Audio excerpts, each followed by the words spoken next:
I found out I have a serious sickness called leukemia, and the doctors say I need to stay in the hospital for a long time to get better. But when I told my family, they turned their backs on me, saying I deserved it. That's when it hit me. They don't really care about me. When I said I wanted to stop being part of their lives, they were happy about it, but they haven't realized yet how much they rely on me. My name is Sally, and I'm a stay-at-home mom in my 40s. My husband Michael and I have been married for almost 50 years. We have a daughter named Mia who just started middle school. Right now, I live with Michael, Mia, and my mother-in-law. Michael's mom raised him by herself after her divorce when he was young. Maybe she spoiled him too much because he's pretty selfish. Living with my mother-in-law made me see a side of my husband I hadn't noticed before we got married. When my husband found out I was going to have a baby, he was really happy. He couldn't believe it at first, but then he thanked me and said we would face any challenges together. I promised to do my best. But that joy didn't last long. When we found out we were having a girl during a checkup, my mother-in-law said something really hurtful to me. She said, "You never cook meat, do you?" I tried to explain that I cook a balanced diet, but she wouldn't listen. She even said that maybe the reason the baby was a girl was because I didn't eat meat. I was shocked and hurt. She kept saying we only needed boys and that having a granddaughter was the worst thing. She even called me useless. I tried to tell myself that as long as the baby was healthy, it shouldn't matter if it was a boy or a girl. But as time went on, my hopes were crushed. My husband started acting distant too, maybe because he was listening to my mother-in-law. He began treating me differently, and it hurt. "Michael, do you want to go shopping for baby stuff when you're off next?" "Do I have to? It's our baby, right?" "I want us to pick things out together." "Fine, but let's stick to the basics. Babies cost a lot, and we need to save." "Then buy what you want with your own money." I had minimal income during maternity leave. I have to save for our child's future and cover clinic bills and baby expenses. I had to go along with what Michael and my mother-in-law said and only get the necessary baby stuff. I worried they wouldn't love our daughter when she arrived. But after Mia was born, Michael and my mother-in-law adored her. They loved her even more than I expected, so I stopped worrying. I planned to focus on parenting for a while. But when Mia turned 2, Michael told me to go back to work. I thought it would be okay since my mother-in-law loved Mia too. But when I returned to work, both my mother-in-law and Michael showered even more love on Mia. Michael started spoiling her, just like my mother-in-law had spoiled him. I tried to teach Mia right from wrong with love, but it seemed she didn't see it that way. Before I knew it, Mia didn't like me and preferred to be with my husband and mother-in-law. "Hey Mia, it's time for kindergarten. Let's go together." "I don't want to go with Mommy. I want Grandma." "Mia, Mommy has to work too. Let's go to kindergarten together, okay?" "I hate Mommy. I love Daddy and Grandma." "Mia, please don't say that." "No, Mommy, just go away." Mia's words were really hurting my feelings. My mental health was suffering because of it. But my husband and mother-in-law didn't try to stop her. Instead, they looked at me like I deserved it. These tough times continued for about 10 years. Even in middle school, Mia hasn't changed. She avoids me and sticks to my husband and mother-in-law. And because of that, she's become uncontrollable. She screams and breaks things when she doesn't get her way. When I try to discipline her, she yells back at me. "Mia, can we talk? Did you take money from my wallet?" "Yeah." "So what? You're my mom. You can give me money, right?" "Taking without asking is wrong. Please give it back." "No way. It's your fault for not getting me the Gucci wallet. I want it for my birthday. You're only in middle school. You don't need expensive things yet. I can get them when you're older." "I want it now. Why don't you understand, you old hack?" "Mia, don't talk like that. You're so annoying, Grandma. Mom is being mean to me." When I scold her, Mia turns to my mother-in-law for help. And my mother-in-law sides with her, blaming me too. "What's wrong, Mia? Did Mom upset you again?" "Listen, Grandma, she won't get me the Gucci wallet for my birthday. And she won't give me money either. Can you believe it? That's not fair. Your mom is being stingy. Grandma will get you the wallet next time, okay?" "Yay, thank you, Grandma." "You're welcome." "I love you, Grandma." Mia happily hugged my mother-in-law. Branded stuff is too much for her age, I thought. I disagreed with my mother-in-law. "Wait, Mom, Mia is still in middle school. Shouldn't we hold off on buying her expensive things?" I suggested. "But maybe not yet. You're so stingy." I feel sorry for Mia having you as her mom, my mother-in-law snapped back. Every day, my mother-in-law spoiled Mia, buying her whatever she wanted. My husband did the same, filling our house with expensive stuff Mia barely used. Besides Mia's issues, there was another problem in our house. My mother-in-law's spending. I noticed she kept buying strange rings and bracelets. When I asked, she said a friend recommended them, but I suspected it was an MLM scheme. I wondered where she got the money since she was always buying things for Mia. Turns out, she was borrowing from banks. When I confronted her, she brushed it off, saying it wasn't my concern. I grew to hate dealing with family problems, so I threw myself into work, often working late. My husband and mother-in-law criticized me, but I didn't care. I just didn't want to be home. Then one day, I collapsed at work. Tests revealed I had leukemia, likely brought on by stress. I needed long-term treatment, so I was hospitalized. I called my mother-in-law from a hospital.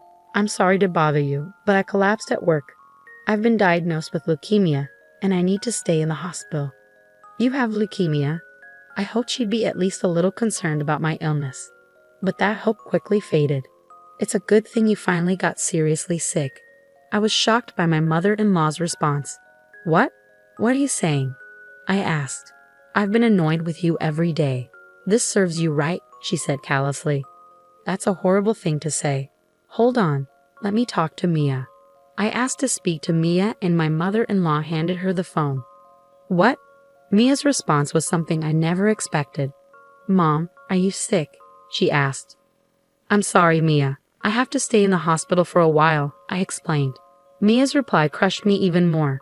I'm actually glad. It's better without you bothering us. You're always mean to me. That's why you got sick. You deserve it. Are you serious right now? I couldn't believe what I was hearing. That's incredibly cruel. Everyone would be happier if I stayed sick. I have to tell Dad about this, I said to Mia before she hung up the phone. In that moment, I felt like giving up on my family. I had reached my breaking point. I decided I would be the one to cut ties with them. Mia was my daughter, but I endured so much pain to bring her into this world. I had hoped to raise her to be a good person, but her behavior was a combination of her innate personality and how my husband and mother-in-law raised her. Some might find it unthinkable for a parent to walk away from their child, but despite our blood connection, I couldn't forgive their behavior any longer. I called my parents and asked them to bring clothes because neither my husband, mother-in-law, nor Mia had visited me during my hospital stay. Months later, after successful treatment and full recovery, instead of returning to the house I shared with my husband, I returned to my parents' house and sought advice from a lawyer about getting a divorce. My mother-in-law and Mia agreed right away. Michael was hesitant at first, concerned about public perception, but eventually agreed under pressure from my mother-in-law and Mia. Since he cooperated, I was able to get a divorce and claim compensation. About 7 years passed. I moved out of my parents' house and lived near my workplace, healthy and energetic. Then, out of nowhere, I got a call from Michael. His voice sounded exhausted, and he quickly jumped into his problem. Hello, Sally, can you come back?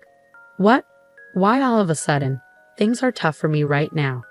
What do you mean? My mother, she's in a huge amount of debt.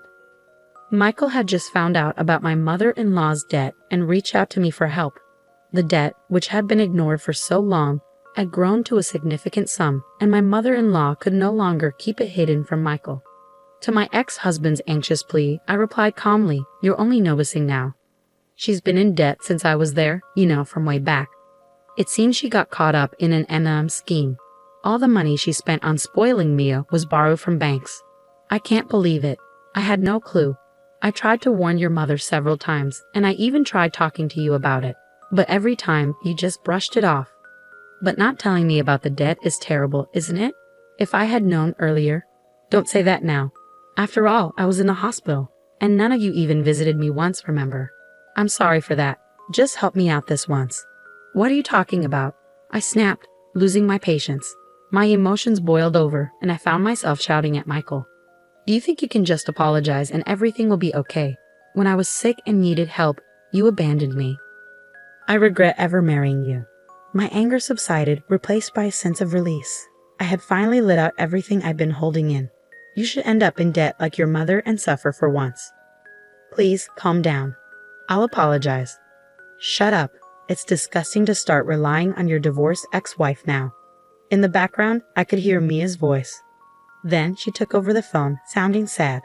Mom, Grandma's in trouble because of her debts. Please help us.